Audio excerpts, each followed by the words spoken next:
ሰላም ቅዱሳን እንደምናላችሁ ሰላማችሁ ይብዛ ከእግዚአብሔር ከአባታችን ከጌታም ከኢየሱስ ክርስቶስ ብዙ ጸጋና ሰላም ለእናንተ ይሁን። እንደተለመደው እንግዲህ ባለፈው የጀመርነው የጸሎት መልስ ትምህርታችንን የሚቀጥለው ትምህርት ክፍል 3 የጸሎት መልስ ክፍል 3 ይዤ መጥቻለሁ። ይህንን ቪዲዮ እንግዲህ ከመጀመራችሁ ላይ ላደርጋችሁ ደግሞ እስከ መጨረሻው ድረስ እንድትከታተሉልን በጌታ ፍቅር እለምናችኋለሁ። መልካም የትምህርት ጊዜ ይሆንልን። በዚህ ስፍራ ምን ትመለከታላችሁ? ጴጥሮስ ከመልአኩ ጋር ወይኑ ከወጣ በኋላ በመንገድ ላይ እያለ እየሆነ ያለውን ነገር አላመነም ነበርና ቁጥር 9 ላይ እንደዚህ ራእይን የሚያይ መስለው ነበር እንጂ በመልአኩ የሚታየው ነገር እንደሆነ አላወቀም። ለምን ራእይ መሰለው ካላችሁ፣ ራእይ የማየት ልማድ ነበረው። ጴጥሮስ ራእይን የማየት ልማድ ስለነበረው ዛሬም በሕይወቱ የሆነ ያለው ነገር ትላንት በለመደው መንገድ የመጣ ነገር መሰለው። ነገር ግን አንድ ነገር አሳስባችሁ ይላል። ከመጀመሪያ ስንነሳ ይሄ የጸሎታቸው መልስ የሚፈታበት የተከደው መንገድ በላቀ ደረጃ የመጣ የጸሎት መልስ፣ በላቀ ደረጃ የሚመለስ የጸሎት መልስ። ስለዚህ በላቀ ደረጃ የቀረባችሁትና የጠየቃችሁት የጥያቄ መልስ በትላንትና በለመዳችሁት ሞድና ትላንትና በለመዳችሁት ክብር፣ ትላንትና በለመዳችሁት መንገድ ወድና ለዛ ነው እሱ ጥያቄ የሆነበት። እሱ እያሰበ ያለውን ትላንትና የተለማመደውን ነገር ዛሬ በሕይወቱ እያለ እየሆነ እንዳለ መሰለ። ነገር ግን በላቀ ደረጃ ቀርባችሁት በላቀ ደረጃ ወደ እግዚአብሔር የተጸለየ ጸሎት ትላንትና ባወቃችሁት፣ ትላንትና በለመዳችሁት መንገድ፣ ትላንትና በለመዳችሁት ክብር፣ ትላንትና በለመዳችሁት ደረጃ በላቀ ደረጃ ይመለሳል። ለዛም ነበር ወደ እሱ የተመለሰበት መንገድ ስትመለከቱ ትላንትና በለመደው መንገድ ሲሆን ዛሬም በሕይወቱ እንኳን ለማመን የከበደው ነገር እግዚአብሔር ሲያለማምደው፣ እግዚአብሔር ሲያራምደው ትመለከታላችሁ። ይህም የከፍታን ሕይወት ሲለማመድ፣ ይህም የነፃነት ሕይወት ሲለማመድ፣ ይህም ከትላንትና የተለየ ነገር እንደመጣ እዚህ ቦታ እንመለከታለን። ስለዚህ ይህንን ካየን በኋላ ትንሽ ስላች መንገድ ካለፉ በኋላ ጌታ መልአክ ተለየው ይላልና ከጌታ መልአክ ሲለየው እሱ ወደ ልቡ ተመለሰ። የምትቀጥር አንድ ላይ ትመለከታላችሁ። ወደ ልቡ ሲመለከት፣ ወደ ልቡ ሲመለስ ያስተዋለው አንድ ነገር ነበር ጴጥሮስ። ይህም ምንድነው ካላችሁ፣ ጌታ መልአኩን ልኮ ከሄሮድስ እጅና የአይሁድ ሕዝብ ይጠብቁት ከነበረው እንዳዳንን አሁን በእውነታው አሁን በማረጋጋት የእግዚአብሔርን ማዳን ነው። ወደ ልቡ መመለስ እግዚአብሔርን ማዳን ነው። ወደ ልቡ ሲመለስ የእግዚአብሔርን ሐሳብ፣ እግዚአብሔር ለእሱ ያለው በጎነት፣ እግዚአብሔር ለእሱ ያለው መልካሙን እቅድና የሕይወቱን መንገድ ላይ ያጋጠመው የእግዚአብሔርን ቸርነት፣ የእግዚአብሔርን ማዳን እኛም በሕይወታችን እግዚአብሔር እያደረገልን ያለው ነገር፣ እግዚአብሔር ያደረገልን ቸርነት፣ የማዳን መንገድ፣ እግዚአብሔር እንዲሁ እያደረገልን ነገር እና ስለተደረገልን ነገር ማስተዋል የሚጀምረው መቼ ነው ካላችሁ፣ ወደ ልባችሁ ስትመለሱ፣ ስንረጋጋ። ከተረጋጋን እግዚአብሔር ምን እያደረገልን እንዳለ እንታወቃለን። ካልተረጋጋን እግዚአብሔር ድሮ ምን እንዳደረገልን ልንረዳው እንችላለን። ተረጋጋን ግን እግዚአብሔር በምን አይነት ጎዳና ወደዚህ ሕይወት እንዳደረሰን፣ በምን አይነት መንገዶች እግዚአብሔር እንዳሻገረን፣ ዛሬ እግዚአብሔር በሕይወታችን እንዴት እንደመራን፣ እንዴት እንዳስመለጠን እንዳለ፣ እግዚአብሔርን ማዳኑን እንድናይ እያደረገልን ያለ እንዴት እንደሆነ የምንረዳበት መንገድ የመረጋጋት መንገድ ይባላል። ወደ ልብ የመመለስ መንገድ ይባላል። ወደ ልብ ከተመለስን ወደ መረጋጋት ህይወት ከመጣን እግዚአብሔር በህይወታችን ባደረጋቸው ነገሮች ላይ ወደ ማስተዋል ይመጣል።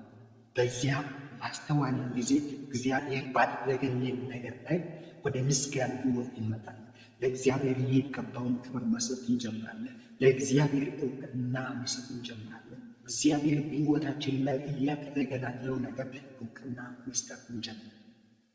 ስለዚህ ዛሬ ወደ መረጋጋት ህይወት እግዚአብሔርን ወደ ማሰላሰል የማዳንን መንገድ ወደ ማሰላሰል የእግዚአብሔር የእጆቹን ስራና የእግዚአብሔር የማዳን እቅድ ወደ ማሰላሰል የሚመጣው ወደ ልባችን ስንመለስ ይመስላል።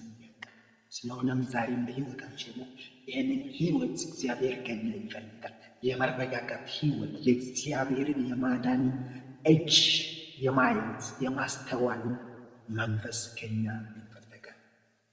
ከዛ በኋላ ጴጥሮስ ያደረገው አንድ ነገር ነበር ያደረገው። ይህ ምንድን ነው ካላችሁ፣ ይህ የጸሎት መልሳቸው እየጸለዩ ወዳሉት ወደዚያ አዳራሽ የመሄድ ስራ። ጴጥሮስ ምንድን ነው ያደረገው? ባስተዋለም ጊዜ እና እጅግ ሰዎች ተከማችተው የጸለዩበት ወደ ነበረው ማርቆስ ወደ ተባለው ወደ ዮሐንስ እናት ወደ ማርያም። ይሄ ቤት ምን አይነት ቤት ነው ብትሉ፣ ስለ ጴጥሮስ የሚጸለይበት ቤት። ከዚህ አንድ ነገር እንመልከት። ይህም የጸሎቶቻችን መልስ የሆነው የጸሎቶቻችን መልስ ስፍራቸውን ያውቃል፣ ወዴት መሄድ እንዳለባቸውን ያውቃል። ስለሆነ ስፍራችሁና ሲለቀቁ የጸሎቶቻችን መልስ የሆኑ ወደ ስፍራችን ይመጣል። እኛ ወዳለንበት ሰፈር እንባል። ስለዚህ አንድ ከዚህ የምንማረው ነገር ቢኖር የጸለይንባቸው የጸሎት ርዕሶች የጸሎት መልስ ሆነው ወደ ስፍራችን ይመጣል። እኛ ወዳለንበት ይህም ከዚህ ስፍራ እንመለከታለን። ሌላኛው የጸሎት መልስ የሆነው ወደ ስፍራችን ሲመጣ ወደሚጸለይበት ሲመጣ ያንን የጸሎት መልሶቻችን የሚያስተዋውቁ ያንን የጸሎት መልሶቻችንን ጋር የሚተዋወቁበት መንገድ በዚህ ውስጥ እናያለን። በዚህ ስፍራ ጴጥሮስ ወደዛ ወደሚጸለይበት ቤት ከመጣ ሌሊት በሌሊት ከመጣ በኋላ እነዚህ ሰዎች አሁንም በጸሎት ህይወት ነው። አሁን ስለ ጴጥሮስ እየጸለዩ ግን በዚያ ቤት አንድ ሰራተኛ አለች፣ ሮዳ። አንደኛው ቨርሽን ሮዴ ይላል። እቺ ሮዴ የምትባል ገረድ በዚያ ቤት ውስጥ የምትሰራ ሰራተኛ መሆኗ ይነገራል። በዚያ ቤት ውስጥ የምትሰራ ሰራተኛ ሆና ጴጥሮስ መጥቶ ደጁን መዝጊያ ሲያንኳኳ እሷ ዘማ ዘንድ ቀረበች። ማን ነው? እቺ ሮዴ የሚባለው ምንድን ነው ስራዋ ብዬ ስመለከት ሮዴ የቤት ሰራተኛ ነች። የቤት ሰራተኛ ነች፣ ግን በዚያ ሌሊት ላይ አልተኛች። ሰዎቹ እየጸለዩ ማለት እሷ የቤት ሰራተኛ ሆና አሁን በስራ ላይ ነች። ስትሰራ ግን አንድ ነገር ሲቦታ ላይ የውስጥ ስራዋ ውስጥ የተሰማራችበት ስራ ሳይያዝ የውጭውን ዓለም ለመስማት የውጭውን ዓለም ለማስተናገድ በአንድ እጇ የውስጥን ስራ የምትሰራ፣ በአንድ እጇ ደግሞ የውጭውን ለማስተናገድ የተዘጋጀች ገረድ ነው። በስራ ይሄ ስፍራ እንደሚያሳዩ ነህምያ ምዕራፍ 4 ከቁጥር 17 ላይ የሚያሳየናል። ነህምያ እነዛን ሰዎች ቁጥር ሲሰሩ ለሰራተኞቹ የነገራቸው አንድ ነገር አለ። እሱም እንዲህ ነበር ያላቸው፣ ሲሰሩ በአንደኛው እጃችሁ ያንን ግንብ እየገነባን በአንደኛው እጃችን ደግሞ ሰይፍ እንያዝ። ይህ ማለት በሁለቱም እጆች ሁለትን ዓለም ለማስተናገድ የተዘጋጀ ሰው እንደሆነች ገረድ እንደሆነች መጽሐፍ ቅዱስ ቀላል ሰው አይደለች፣ የዋዛ ሴት አይደለች። በአንድ እጇ የውስጥን የቤትን ስራ የምንሰራ፣ በአንድ እጇ ደግሞ የውጭውን ዓለም ለማስተናገድ የተዘጋጀች እንደ ነህምያ ያሉ ገረዶች። ነህምያ የውስጡን እየሰራ የውስጡን እየገነቡ ግን የውጭውን ደግሞ የሚመጣው ጠላት ጋር ለመፋለም ከውጭው ዓለም ጋር ለመገናኘት እንዳይረሱ ያስታውሳቸው ነበርና በአንደኛው እጃችን ሰይፍ እያዝ፣ በአንደኛው እጃችን እንስ። ስለዚህ ይህቺ ሴት በአንደኛው እጇ የውስጧን ስራ እየሰራች በአንደኛው እጅ የውጭውን የጸሎቶቻቸውን መልስ የሆነውን የምታስተዋውቅ ሴት ሆና እናገኛለን። ስለዚህ እችን ገረድ የገጠማት የጥያቄዎቻቸውን መልስ ስታስተዋውቅ ሰዎቹ እንዳይቀበሉት ያደረጋቸው ምክንያት ምን ሊሆን ይችላል የሚለው እንመለከታለን። ሰዎች በሕይወታችን ላይ ለምንመሰክረው እውነት፣ ለምናስተዋውቀው ለየትኛው መንገድ የማይቀበሉን ሁለት ምክንያቶች እንነግራቸዋለን። አንደኛው ከዚህ ክፍል አለ፣ ሁለተኛው ደግሞ ከሌላ ክፍል እንመለከታለን። አንደኛውን ወደ ሌላ ክፍል ወሰዳቸውና ሁለተኛውን ደግሞ ከዚሁ ክፍል ነግራቸዋል። ይህም የምንናገረው እውነት፣ የምናስታውቀው እውነት ሰዎች እንዳይቀበሉ የሚያደርጉ ሁለት ምክንያቶችን። የመጀመሪያውን የምናገኘው አንደኛ ነገሥት ምዕራፍ 22 ከቁጥር 24 ላይ ያለውን አብረን እናነባለን። የክንዓናም ልጅ ሰዴቅያስ ሚክያስን ጉንጩን በጥፊ መታውና አንተን ልናገር የእግዚአብሔር መንፈስ በምን መንገድ ከእኔ አለ አለ። ደግሜ አነበዋለሁ። የክንዓናም ልጅ ሰዴቅያስ ሚክያስን ጉንጩን በጥፊ መታውና አንተን ልናገር የእግዚአብሔር መንፈስ በምን መንገድ ከእኔ አለ። በዚህ ቦታ የምናየው ሰዴቅያስ የሚባል ነቢይ አለ። ሌላኛው ደግሞ ሚክያስ የሚባል ሌላ ነቢይ አለ። በዚህ ስፍራ ሁለት ነቢያቶችን እንመለከታለን። ሁለት ነቢያት እዚህ መሀል ስንመለከት አንደኛው ሰዴቅያስ የሚባለው ሚክያስ ላመጣው ለእግዚአብሔር ቃል፣ ለትንቢት ቃል፣ ለእውነት ቃል እንዳይቀበል ምክንያት ሲደረድር ትመለከታላችሁ። እና ያስቀመጠው ምክንያት የሚክያስን ትንቢት ላይ ሚክያስ በኩል የመጣው የእግዚአብሔርን እውነት ሰዴቅያስ እንዳይቀበልና ሚክያስን ጉንጩን በጥፊ የመታበት ምክንያት ምን ነው ካላችሁ፣ እዚሁ ስፍራ ላይ ሲናገር አንተን ሊናገር የእግዚአብሔር መንፈስ በምን መንገድ ይገናኛል። ስለዚህ የመጀመሪያው ሰዎች በሕይወታችን ለሚመሰክረው ለሚገልጠው እውነት ምክንያት የሚያስቀምጡት ወይም ደግሞ የእኛን ቃል ላለመቀበል የሚያስቀምጡት አንደኛው ምክንያት ምንድን ነው ካላችሁ፣ እግዚአብሔር በእነሱ በኩል ካልሆነ፣ እግዚአብሔር በእነሱ መንገድ ከመጣ፣ እግዚአብሔር ቀጥታ ወደ እነሱ ያንን ሀሳብ ካላመጣ ይሄ ከእነሱ ውጭ እግዚአብሔር የሚናገር ስለማይመስል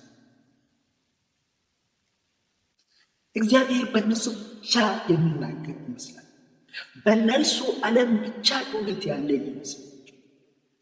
ለዚያም ለሚገለጠው እውነትና ለእግዚአብሔር ሐሳብ፣ ለእግዚአብሔር መንፈስ፣ ለእግዚአብሔር ቃል በእግዚአብሔር በኩል ለሚመጣው በቅዱሳኑ በኩል ለሚገለጠው እውነት በረከቶቹን ተካፋይ እንዳይሆኑ የበረከቱን ተካፋይ እንዳይሆኑ የሚያግዳቸው የመጀመሪያውን ነገር በሌሎች ዘንድ እግዚአብሔር መናገር እንደሚችል በእነርሱ ብቻ እግዚአብሔር እንደሚናገር ስለሚያስቡ፣ ስለዚህ እቺ ሮዴ የምትባለው ገረድ ይህንን የጸሎቶቻቸውን መልስ የሆነውን ጴጥሮስን ለእነሱ ስታስታውቅ በእነርሱ ቀጥታ በኩል ወደ እነርሱ ስላልመጣ እሷን ላለመቀበል የመጀመሪያው ምክንያቱ ምንድነው? ከነሱ ውጭ በእነሱ ካልሆነ በስተቀር ያ እውነት ካልተገለጠ እውነት ስለማይመስላል እግዚአብሔር በእነሱ ብቻ በኩል የሚመጣ ስለሚመስላቸው ያንን እውነት ለመቀበል የሚከብዳቸው ለዚህ በዚህ ስፍራ ሁለተኛው ያለመቀበላቸው ወይ ደግሞ የሮደ በኩል የተገለጠ የጸሎቶቻቸውን መልስ ላለመቀበል ሙግት ውስጥ የገቡበት ምክንያታቸው አንደኛው ሁለተኛው ምክንያት ምንድን ነው ካላችሁ እየጸለዩ ማለት የጸሎቶቻቸው መልስ እንደሚመለስ እርግጠኛ አለመሆን። እነዚህ ሰዎች እየጸለዩ ማለት ስቲል ጴጥሮስ ከወይ ተፈቶ ወደ እነሱ ሰፈር እስከሚመጣበት ጊዜ ድረስ ብዙ ጊዜ አሁንም ስለሱ እየጸለዩ ማለት ግን የጸሎቶቻቸው መልስ ወደ ደጃፋቸው ደርሶ እነርሱ ስቲል አሁንም ስለዛ ሰው እየጸለዩ ማለት ግን የጸሎቶቻቸው መልስ አሁንም ስቲል ነው። አሁንም በበራቸው በደጃቸው ይጠቀማል። ጉልበቶቻቸው እየተበዘበዘ ነው። ለምን ካላችሁ የጥያቄዎቻቸው መልስ የሆነው በደጃቸው እያለ እነሱ ግን ይሄንን ታይም አሁንም ላለትና ለተመለሰ የጸሎት መልስ እየጠየቁ ማለት አሁን ለዚያ ጥያቄና ለዚያ ጸሎት እንደገና እግዚአብሔር እንዲመልስላቸው ስቲናው ጸሎቶቻቸውን አላቁም። ግን የጸሎቶቻቸው መልስ ከተመለሰ ቆይቷል። በደጃቸው እየጠበቀ ነው።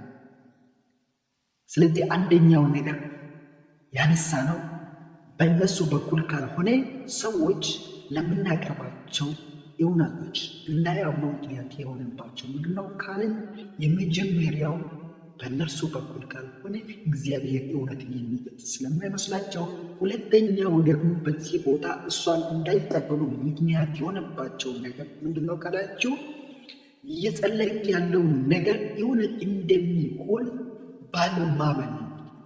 ምክንያቱም እውነት እየጸለዩ ያሉት ነገር እንደሚመለስ ቢያም እሱን ለመቀበልና ለማስተናገድ ሮዴ የምታስተዋውቀው ለዛ እውነት ለማመን አይከብዳቸው።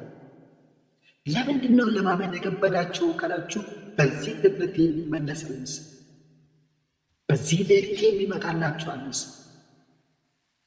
ለዛ እውነት አለማመናቸውን የገለጡበት ሁለት ነገር ነው።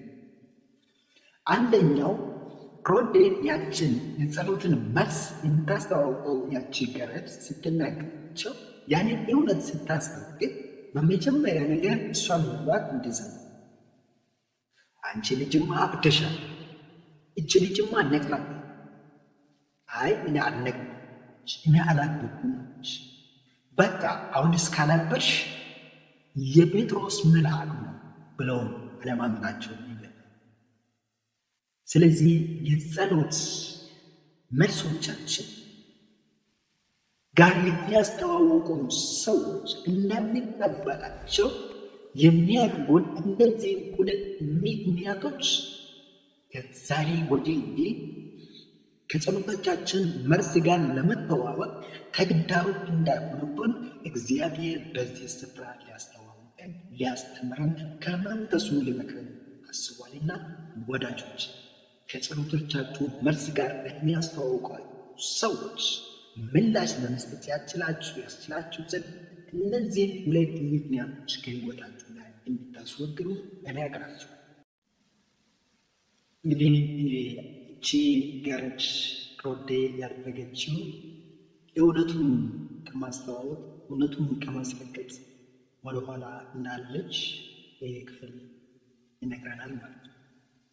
ስለዚህ የጥያቄዎቻቸው የሆነው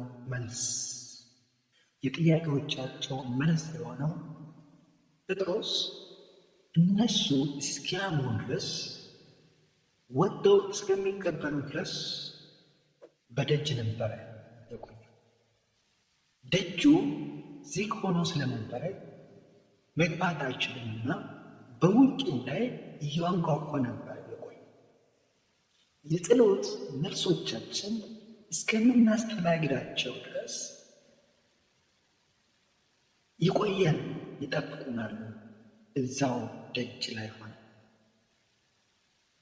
ያ የጥያቄዎቻችን መልስ የሆነው በር ላይ ደጁ ላይ እስከምናስተናግዳቸው ድረስ ይቆያል።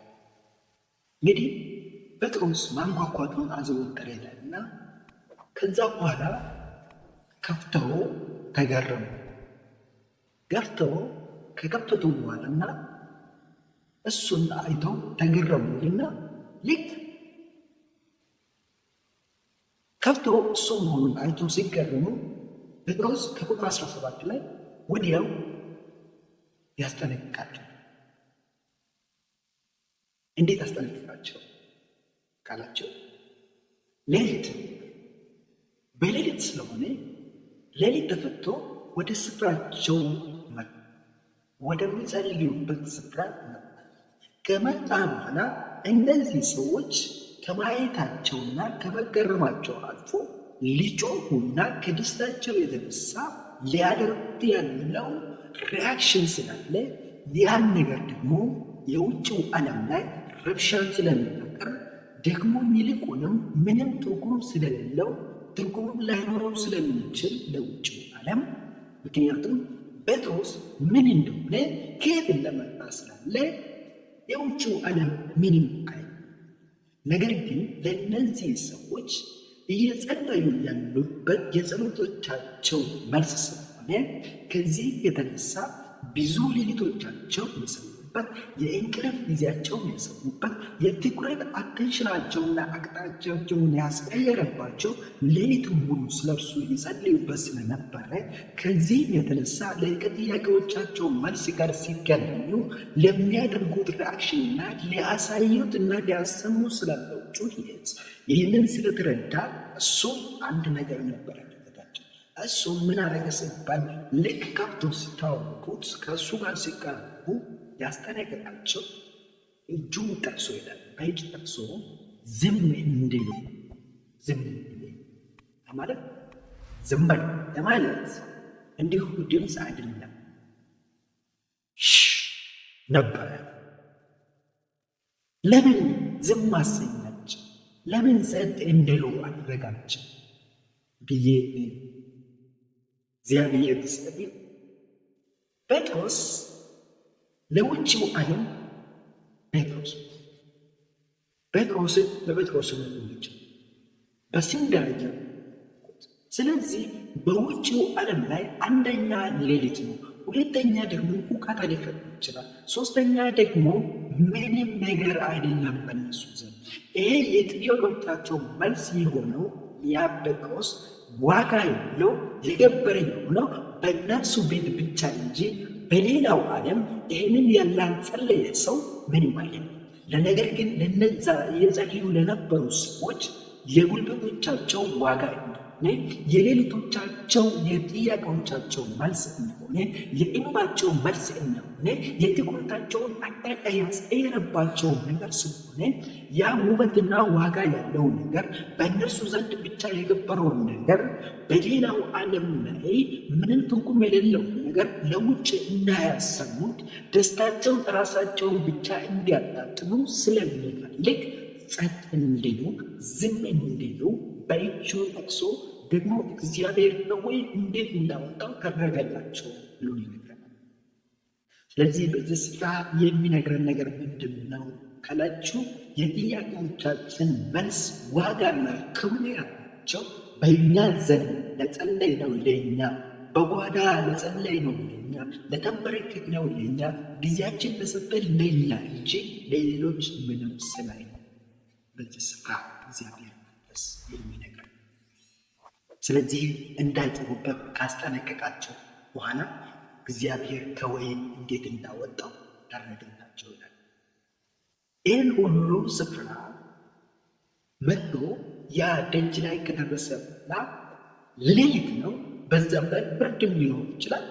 በዛው ላይ ይህን ሁሉ እነርሱ ውስጥ ላይ ሲከራከሩ ደጁን ሳይከፍቱት የጥያቄዎቻቸው መልስ ሊሆነው ያ ጴጥሮስ በብርድ ተመቶባቸው ውበቱን አጥቶባቸው። ስለዚህ በዚህ ስፍራ እግዚአብሔር መንፈስ የሚያስተምረን የጸሎቶቻችን መልስ ከነ ሙሉ ውበቱ ከነ ሙሉ ማንነቱ በብርድ ሳይመታ ውበቱን ሳያጣብን ቶሎ እናስገባ፣ እንተዋወቅ። ከጸሎቶች መልሶቻችን ጋር እንተዋወቅ፣ ቶሎ እናስገባቸው። ሌላኛው በዚህ ስፍራ መመልከት ያለብን የጸሎቶቻችን መልስ የሆኑ ነገር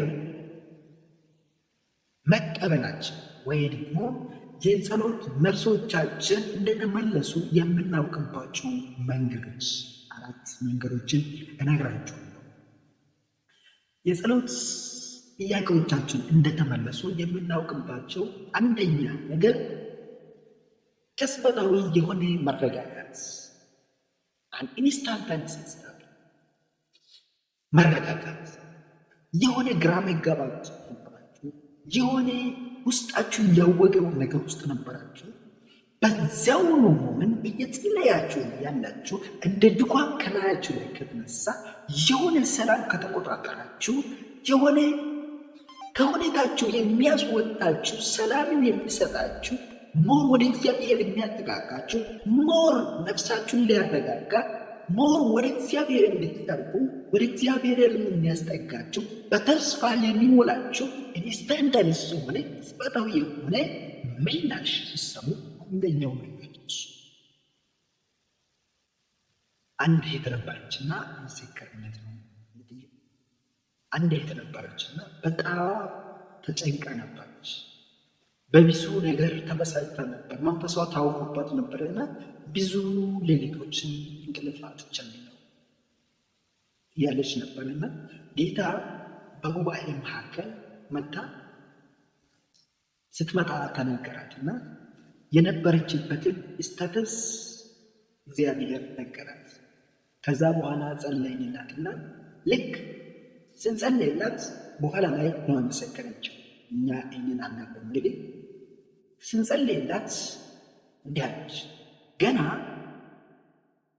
እጅህን ጭነህ መናገር ስትጀምር አለች የሆነ ነገር ከላይ ላይ እንደ ደመና ተነሳ።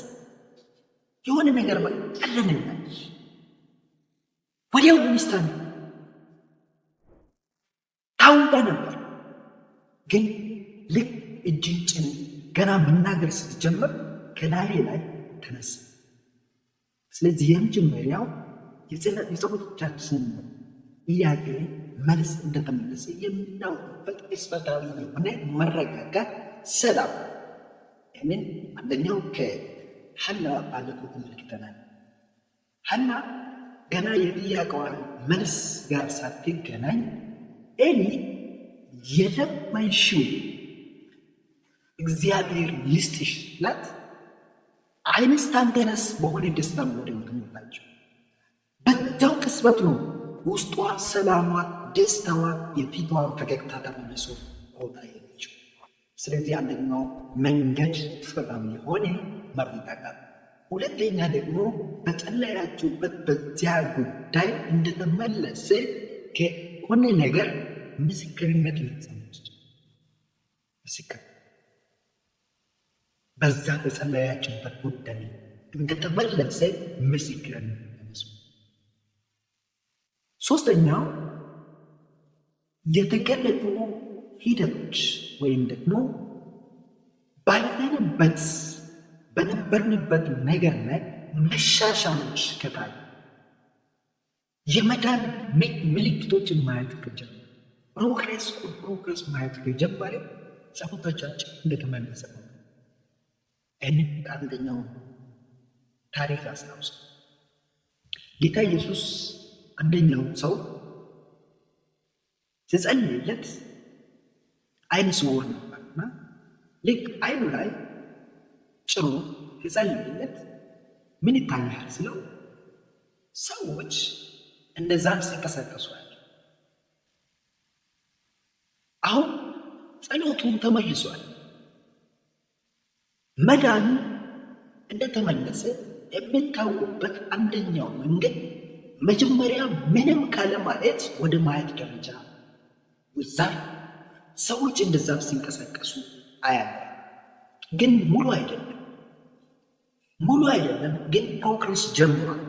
የሆነ ሂደት መሄድ ጀምሯል።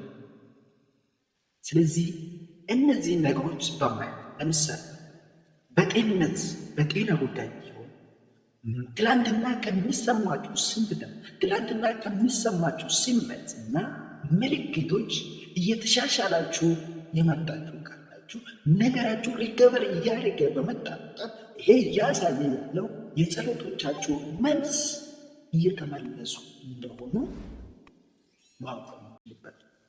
የመጨረሻውን አንድ ቦታ እነግራለሁ።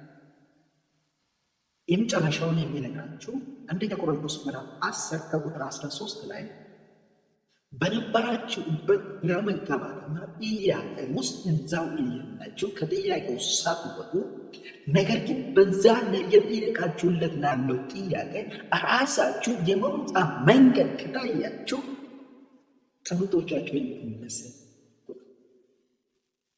ለምን? አንደኛ ቆሮንቶስ ምዕራፍ 10 ከቁጥር 13 ላይ ሲናገር ከመከራው ጋር አብሮ ደግሞ መውጫውን ያዘጋጃል። ይህ ማለት ያላችሁበት መከራ፣ ያላችሁበት ግራ መጋባት፣ ያላችሁበት ጥያቄ ለዛ ጥያቄ የሚሆን የሚወጡበት የመውጫ በር ከታያችሁ ይሄ ጸሎቶቹ እንደተመለሰ የጥያቄዎቻችን መልስ የሚያዘገዩ ሶስት ነገሮችን እዚህ ውስጥ እንመለከታለን። ታዲያ የጥያቄዎቻችን መልስ ከእጃችን እንዳይገባ እንዳንጨባበጥ፣ ከጥያቄዎቻችን መልስ ጋር ቶሎ እንዳንገናኝ የሚያደርጉ ሶስት ተግዳሮቶችን ወይም ደግሞ ሶስት የሚያዘገዩ የጥያቄዎቻችን መልስ ቶሎ እንዳንታወቃቸው የሚያደርጉ ሶስት ነገሮችን በዚህ ውስጥ እንመለከታለን። አንደኛው የጥያቄዎቻችን መልስ ጋር ቶሎ እንዳንታወቅ፣ ቶሎ እንዳንጨባበጥ የሚያደርገው የመጀመሪያው ነገር ርቀት ይባላል፣ ወይም ደግሞ ዲስታንስ። ይህንን ከዚህ ክፍል ለማየት እንሞክራለን። የጥያቄዎቻቸው መልስ የሆነ ጴጥሮስ ከወህኒ ከተፈታ በኋላ ሊጸለይበት ወደ ነበረው ወደ ማርቆስ ወደተባለው ወደ ማርቆስ እናት ወደዚያ እስከሚመጣ ድረስ ተፈቷል። የጥያቄዎቻቸው መልስ ተደርጎላቸዋል። ነገር ግን ጊዜ ይፈልጋል ከእነሱ ጋር ለመተዋወቅ፣ ከነዛ ከጥያቄዎቻቸው መልስ ጋር ለመጨባበጥ ጊዜ እንዲወስድባቸው ደግሞ እንዲዘገይ ያደረገው ነገር ዲስታንስ ወይም ደግሞ ርቀት። ይህም ርቀት የጥያቄዎቻቸው መልስ ከተያዘበት ስፍራ ወደ እነርሱ እስከሚደርስ ድረስ ያለው በመካከል ያለው ርቀት ዲስታንስ የሚለው አንደኛው ምክንያት ነው። ሁለተኛው ምክንያት ደግሞ የጥያቄዎቻችን መልስ ጋር እንዳንጨባበጥ ቶሎ እንዳንታወቅ የሚያደርገን ሁለተኛው ነገር ምንድን ነው? የጥያቄዎቻችን መልስ የሚያጋጥሙ በመንገድ ላይ የሚያጋጥሙ ተግዳሮቶች ናቸው ማለት ነው። እነኚህ በፓዝዌይ ላይ የሚያጋጥሙ የጥያቄዎቻችን መልስ የሚያገኙ ነገሮች ናቸው ማለት ነው። ይህንን በሁለት መንገድ ማየት እንችላለን። የመጀመሪያው መንፈሳዊ ሊሆን ይችላል። ይህ ማለት የጥያቄዎቻችን መልስ ከስፍራቸው ከተለቀቀ በኋላ በሚያልፉበት ጎዳና ላይ የሚያጋጥማቸው መንፈሳዊ ኃይላት ወይም ተግዳሮት። ይህኛውም ከዳንኤል ክፍል ትምህርተ ዳንኤል ምዕራፍ 10 ቁጥር 13 ላይ የሚታወቅ አንድ ክፍል አለና በዚህ ስፍራ ዳንኤል ሲጸልይ ነበር። ዳንኤል በሚጸልይበት ጊዜ በመጀመሪያው ቀን ሲጸልይበት የነበረ ጉዳይ ተሰምቶ እንደነበረና በዛው ቀን የጥያቄው መልስ እንደተለቀቀለት በዚያ ስፍራ እናገኛለን። ነገር ግን ዳንኤል ጸሎቱን ከጀመረ 21ኛ ቀን ይዟል። ለምን ይህንን ጊዜ ያደረገው ምክንያት ምንድነው ሲባል በፓዝዌይ ላይ ወይ ደግሞ የጥያቄዎቻችን መልስ በሚሄዱበት መንገድ ላይ የሚያጋጥሙ ተግዳሮት። ስለዚህ ይህኛው መንፈሳዊ ተግዳሮት ማለት እንችላለን ማለት ነው። እነዚህ መንፈሳዊ ኃይላት የተያዘባቸው የጥያቄዎቻቸው መልስ እና ለዚህም ደግሞ ሌላ መልአክ ሲላክ እንመለከታለን ማለት ነው። ለማስለቀቅ የፓዝዌይ ላይ ያጋጠሙ ኦብስታክል በመንገድ ላይ ያጋጠሙ ተግዳሮት ለማስወገድ ሌላ መልአክ ሲላክ በዛ ስፍራ ትመለከታላችሁ ማለት ነው። ሁለተኛው ቁሳዊ ሊሆን ይችላል። ቁሳዊ ተግዳሮቶች በዚህ ስፍራ እናገኝ። ጴጥሮስ ከተለቀቀ በኋላ ያንን ርቀት አልፎ ወደ ቤታቸው ከደረሰ በኋላ ወደ ቤታቸው እንዳይገባና ከሚጸልዩት ሰው በር እንዳይተዋወቅ ያደረገው ቁሳዊ ተግዳሮት ምንድነው? የተዘጋ በር። እነዚህ ሰዎች በራቸው በመዝጋታቸው የተነሳ ጴጥሮስ ከመለቀቁ አልፎ ያንን ርቀት ሁሉ ተጉዞ ነገር ግን ከነሱ ጋር እንዳይታወቅ ያደረገው በመንገድ ላይ ያጋጠመው ነገር ምንድነው? የተዘጋ በር። ስለዚህ ቁሳዊ የሆነ ተግዳሮት የምንላቸው ይህን። በሶስተኛ ደረጃ የጥያቄዎቻችን መልስ ጋር እንዳንታወቅ እንዳንጠባበቅ የሚያደርጉ ነገሮች ሶስተኛ ደረጃ የምንመለከተው የአለማመን ጉዳይ ሊሆን ይችላል። እኛም ከዚህ ስፍራ ማየት እንችላለን። እነዚህ ሰዎች እየዘጓት ያለው ጉዳይ ጥያቄዎቻቸው ተመልሶ የጥያቄዎቻቸው መልስ በደጃፋቸው ደርሶ ነገር ግን ይህንን የጥያቄዎቻቸውን መልስ የምታስተዋውቀው ያችን ኦርዳ ላለማመን ባደረጉት የወሰዱት ጊዜ የተነሳ ቶሎ ከጥያቄዎቻቸው መልስ ጋር አልተገናኙም። ስለዚህ ከጥያቄዎቻችን መልስ ጋር ቶሎ እንዳንገናኝ የሚያደርገን ለማመን መዘግየት ወይ ደግሞ ኢግኖራንስ ሊሆን ይችላል ማለት ነው። ስለዚህ ኢግኖራንስ መሆን አስፈልጋል። መንቃት በስተመጨረሻ ይህ የጸሎቶቻቸው መልስ ከተባወቁ በኋላ ብዙ ሰዓት የጸለዩበት ነበረ፣ ብዙ ሌሊታቸውን የሰጡበት ነበረ፣ ብዙ ጉልበታቸውን የተንበረከቡበት ነበረ። ነገር ግን ከመጣ በኋላ ጴጥሮስ አንድ ነገር ነበር ያደረገው። ይህም እግዚአብሔር ያደረገለትና እንዴት እንዳወጣው ከነገራቸው በኋላ ከነሱ ጋር አደረገልን ነገር አልተመለከተም። ነገር ግን እግዚአብሔር ያደረገለትን ነገር ከነገራቸው በኋላ ይህን ለያዕቆብና ለወንድሞቹ እንድናገሩ ከነገራቸው በኋላ ትቶ ወደ ሌላ ስፍራ ሄደ ይላል። በዚያው ሌሊት በዛው ጨለማ ላይ ወደ ሌላ ስፍራ ሄደ፣ ከነሱ ጋር አልነበረም። ለምን ብዬ በልቤ ጌታ እንዴት ሊሆን ይችላል? ብዙ ሰዓት የጸለይበት ነው። እንዲሁ እኮ ወልቃማ አድርገው ብዙ ሰሞን የሚያስደርግ ነገር ነበር። እንደምን ጌታ መንፈስ በልቤ የሚከላከል አሁን ይህ የጸሎቶቻቸው መልስ ከነሱ ጋር አዳር ቢያደርግ ነው። አሁን እነዚህ ሰዎች በተመለሰ ጥያቄ ላይ ትኩረታቸው አድርገው ሌላ ሊቃጥሉ የሚገባ ከሌላ ነገር ያግዳቸው ሌላን እርምጃ እንዳነሱ ሊያደርጋቸው ስላለ ለዛም ነበረ ጴጥሮስ እንዲለያቸው አስፈለገ።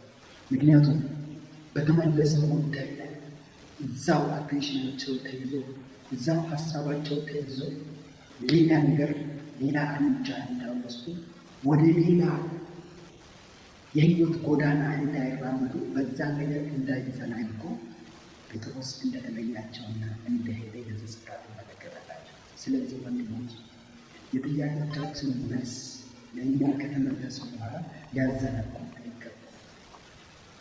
ሌላውን ነገር እርምጃ እንዳንወስድ ወደ ሌላ ቀጣይ እግዚአብሔር ሊያደርግ ባለው ነገር ላይ እንዳንቃበት ሊያዘናጉ እንደማይጠበቅ ስፍራ ይሆናል። እንግዲህ ወንድሞቼ የጸሎት መልስ ትምህርታችንን ዛሬ እንግዲህ መደምደሚያችን ይሆናል። ዛሬ እንግዲህ እስከዚህ ቆይታ አድርገናል። እስካሁን እንግዲህ በነበረን የትምህርት ርዕሳችን እንደተባረካችሁበት እግዚአብሔር በዚህ አልፎ እየሰራችሁና እያነሳችሁ እንዳለ ይገባኛል። እግዚአብሔር ክብሩን ይውሰድ። እንግዲህ ይህንን ቪዲዮ ላይክ እያደረጋችሁ ደግሞም ለዚህ ቻነል ሳብስክራይብ ያደረጋችሁ ፋሚሊ እንድትሆኑና ሳብስክራይብ እንድታደርጉ ደግሞም ይህንን ቪዲዮ ብዙዎች ጋር ይደርስ ዘንድ እና የወንጌል እሳት እናቀጣጥል ዘንድ በብዙዎች ዘንድ የነበረውን በእግዚአብሔር የተቀመጠውን ያ በውስጣቸውን ያለን ጸጋ የምናነሳሳበት በዚህ ወንጌል ከእኔ ጋር እንድትሳተፉና ሼር በማድረግ እንዲተባበሩ ለብዙዎች እንዲደርስ ይህንን ቪዲዮ ደግሞ ላይክ ማድረግ እንዳትረሱ። በሌላ ትምህርት ርዕስ በሌላ እስከምንገናኝ ድረስ መንገዳችሁ ብሩክ ይሁን። ተገናኙ።